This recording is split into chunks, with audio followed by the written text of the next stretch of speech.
forma pela qual a floresta amazônica afeta o clima do planeta é a razão de muitos estudos de cientistas. Já se sabe que essa influência se dá pela emissão ou retenção de gases para a atmosfera e da evapotranspiração, que é a transpiração de plantas e a evaporação da água que vem das folhas e dos caules. Estima-se que a evapotranspiração da floresta seja responsável por cerca de 50% das chuvas que a Amazônia recebe.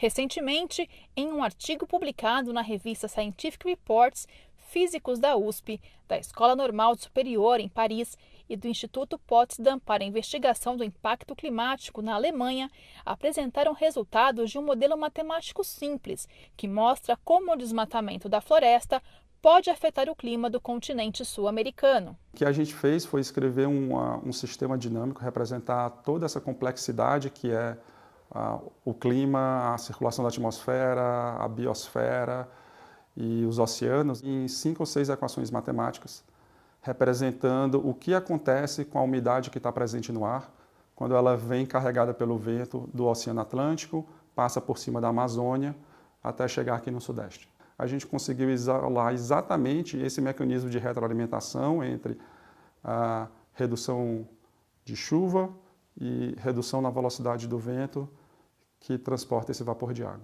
Para iniciar o estudo, os físicos utilizaram o sistema de monções da América do Sul. O sistema de monções clássicos é o da Índia. E como é que funciona esse sistema de monções no caso dele? Quando você está nos meses da monção ou quando você não está nos meses das monções, o vento é totalmente diferente.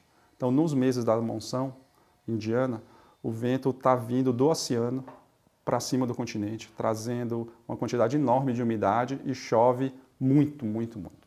Tá?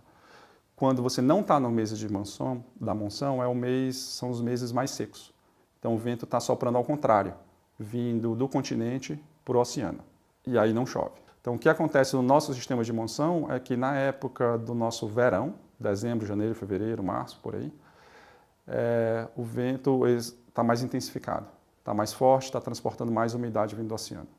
Nos meses de inverno, junho, julho e agosto, esse vento está mais fraco. Então a gente pegou essa direção preferencial dos ventos, então pegou uma trajetória aqui das massas de ar que vem do oceano para cima da Amazônia. E a gente considerou que os ventos estavam vindo, então, orientados dentro dessa caixinha.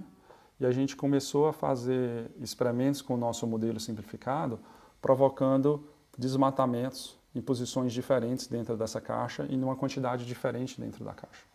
Então, o que a gente observa no final é quanto de precipitação, redução ou aumento dessa precipitação houve aqui no final. Ou seja, como que uma perturbação no desmatamento em outras regiões na floresta podem modificar os ventos, o transporte de umidade e, finalmente, a precipitação em outras regiões que você ainda não tinha mexido na Amazônia. Para montar o modelo matemático, os pesquisadores usaram o que eles chamam de técnicas de sistemas dinâmicos e redes complexas. Tem gente que usa isso para explicar como que funciona a comunicação nos neurônios no cérebro, como que funciona o mercado ou a bolsa de valores, como que funciona o espalhamento de uma doença na população, contaminação, doenças virais e transmitidas por mosquito e coisas assim. E, inclusive, aplica isso para entender o clima e o meio ambiente. Então, como é que chove na Amazônia inteira? Você tem 2, 3 mil quilômetros de distância, só de floresta até chegar na costa. Por que chove tanto? Porque a própria floresta devolve boa parte da chuva de volta para a atmosfera. Tá? Então, quando você desmata um local, e aquele local não vai devolver mais tanto vapor de água de volta para a atmosfera. Então, isso vai afetar, o desmatamento afetou aquela região, obviamente, mas você vai afetar outras regiões que deveriam estar recebendo aquele vapor de água e que não vão mais receber. Como que isso acontece? Quando você remove um pedaço da floresta, aquele pedaço que estava desmatado não tem mais a vegetação exuberante em cima, as árvores de troncos grandes, alturas de 30 a 40 metros. Então, quando a gente modifica o uso do solo, troca uma floresta por uma pastagem, por exemplo, a evapotranspiração muda. Então, a quantidade de umidade que esse pedaço de terra devolve para a atmosfera vai ser diferente.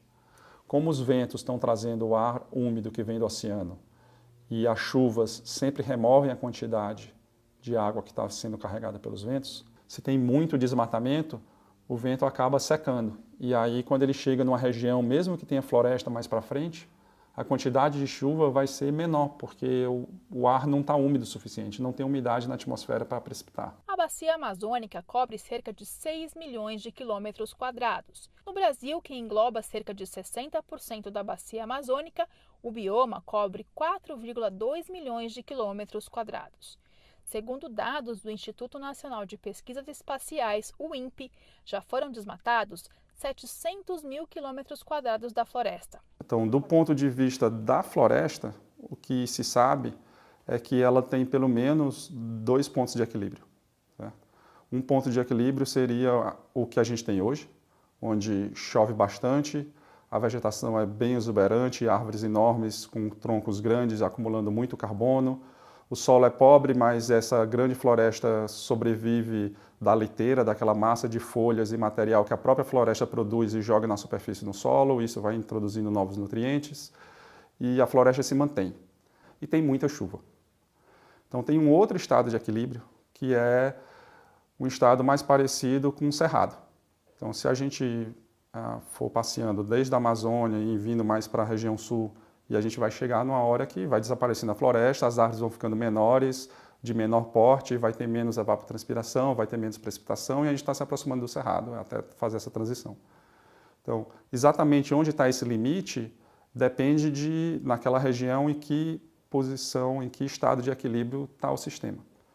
Então, se a gente perturbar demais a floresta, o que pode acontecer é que mesmo o resto da floresta que você não perturbou, pode mudar para esse novo estado de equilíbrio. Mais um reforço nessa certeza que a gente, como cientista, já tem, mas que, às vezes, os tomadores de decisão, a própria população não tem isso claro, que é a importância de você manter a floresta preservada, contígua como um todo. Que não existe isso de o que seria um nível seguro de desmatamento. E como a gente mostrou que era essa resposta do sistema era não linear, a gente não pode ter certeza, nunca vai ter certeza de onde está esse limite do tipping point, a gente não deveria estar desmatando. Pelo contrário, a gente deveria estar reflorestando o que a gente já desmatou.